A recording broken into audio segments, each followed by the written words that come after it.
Assalamualaikum warahmatullahi wabarakatuh. Di video kali ini aku akan menunjukkan gimana cara menentukan energi gap atau energi band gap dari spektrofotometer UV-Vis DRS.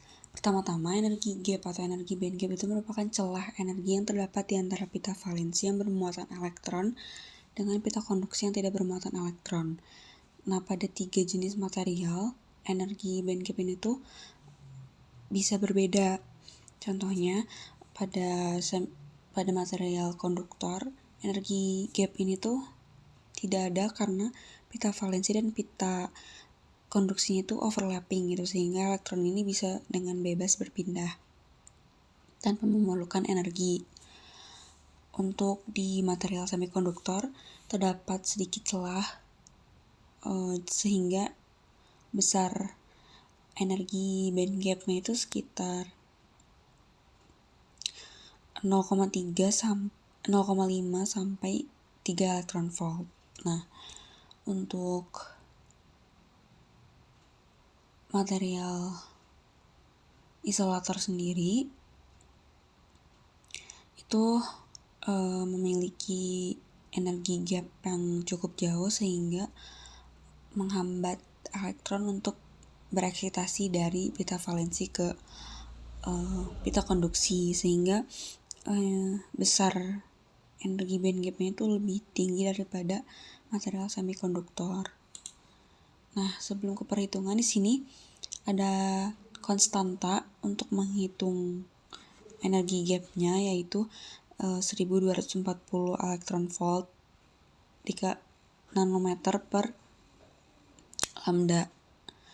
Nah, konstanta ini tuh didapatkan dari penurunan rumus persamaan Planck, yang rumus energi biasa ini, energi sama dengan konstanta Planck dikali dengan frekuensi, di mana frekuensi ini tuh merupakan kecepatan cahaya dibagi panjang gelombang.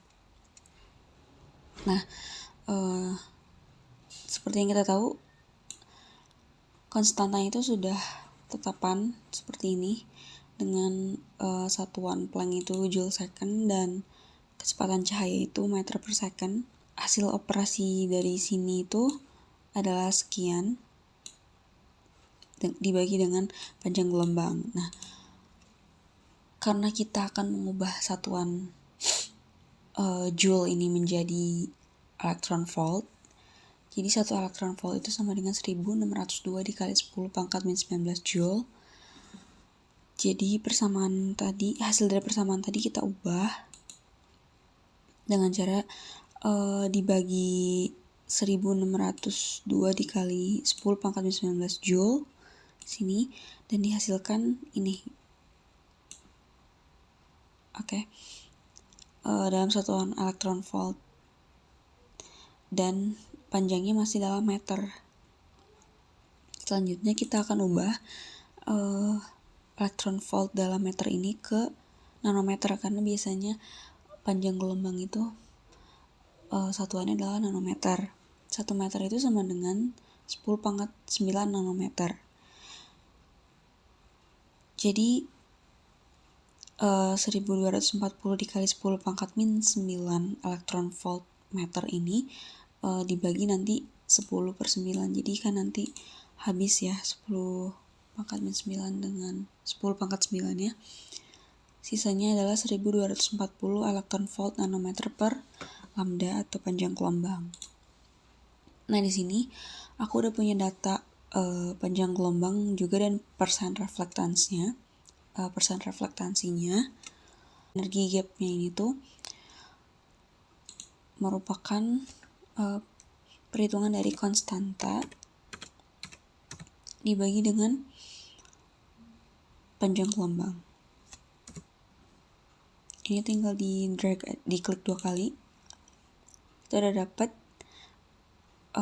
energi gapnya. Kemudian kita akan ubah persen reflektansi ini menjadi nilai reflektansi biasa, karena dalam perhitungan ini tuh dibutuhkan nilai normalnya, bukan dalam bentuk persennya gitu. Selanjutnya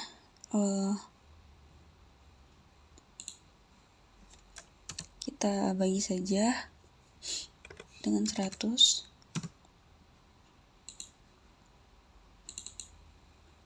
Nah, di sini juga tadi aku udah masukin rumusnya.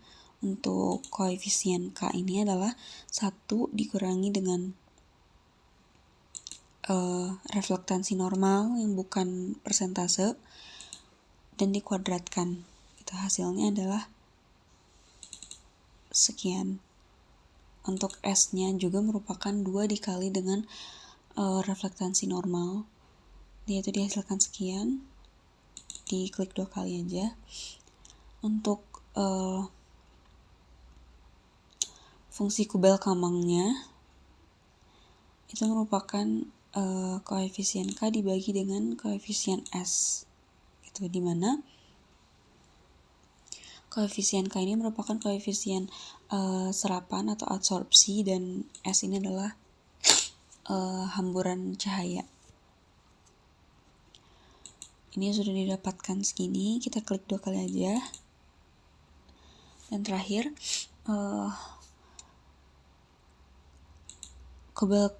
fungsi Kubel-Kamang ini dikali dengan energi gap dan dipangkatkan gitu, yang kemudian akan menjadi sumbu X-nya. Ini tuh tinggal kita kalikan saja fungsi Kubel-Kamangnya dengan energi gap ini, menghasilkan sekian. Jangan lupa dipangkatkan dan menghasilkan sekian. Kita tinggal klik 2 kali aja. Oke, kita udah dapat keseluruhan data yang kita butuhkan gitu. Tapi yang akan kita plotkan adalah energi gapnya saja dengan ini, fungsi Kubel-Kamang dikali energi gap dipangkatkan 2. Energi gap ini akan menjadi sumbu X dan fungsi Kubel-Kamang yang dikali dengan energi gap ini akan menjadi sumbu Y. Kita langsung kopikan saja ke origin.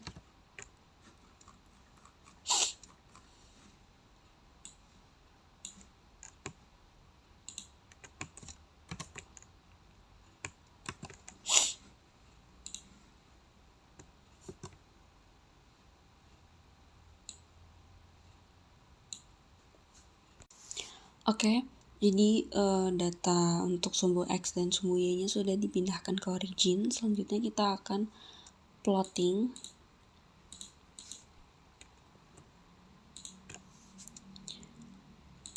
Ini pencet plot, kemudian line. Nah, kita sudah dapatkan kurvanya seperti ini.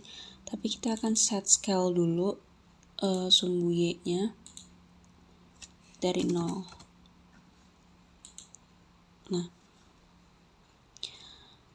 oke, setelah ini gimana cara menentukan band gap-nya?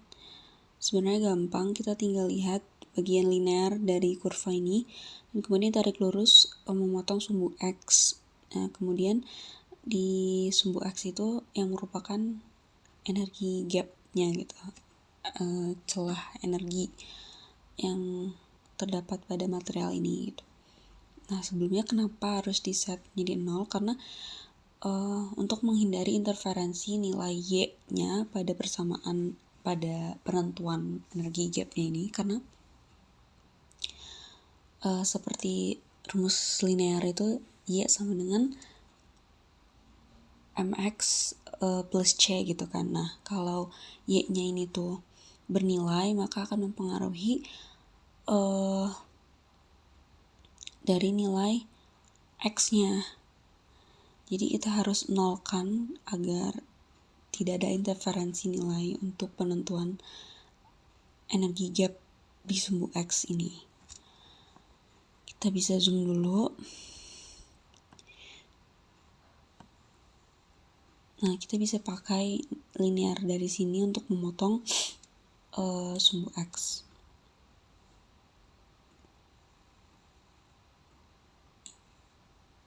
Tinggal ditarik garis lurus saja. Tapi jangan lupa yang linear dengan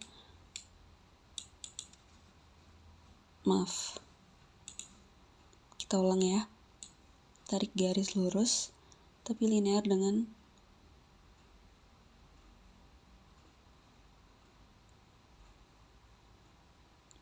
gitu. Kita ubah dulu warnanya biar terlihat dan kita pertebal dulu. Oke. Nah, di sini ini merupakan energi gapnya. Kita akan pakai screen reader untuk melihat. Ini kalau bisa itu Y-nya harus 0 atau mendekati. Oke. Kita copy teks dulu.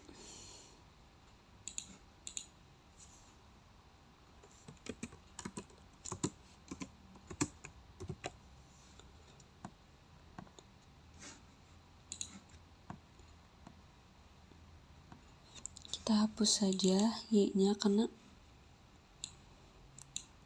yang kita butuhkan itu cuma data X-nya.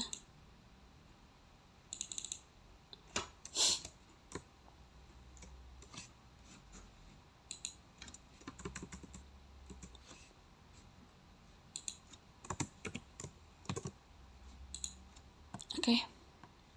Sudah didapatkan untuk energi gap 3,2 elektron volt.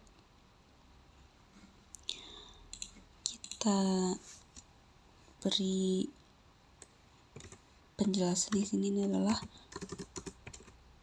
Kubelka-Munks function.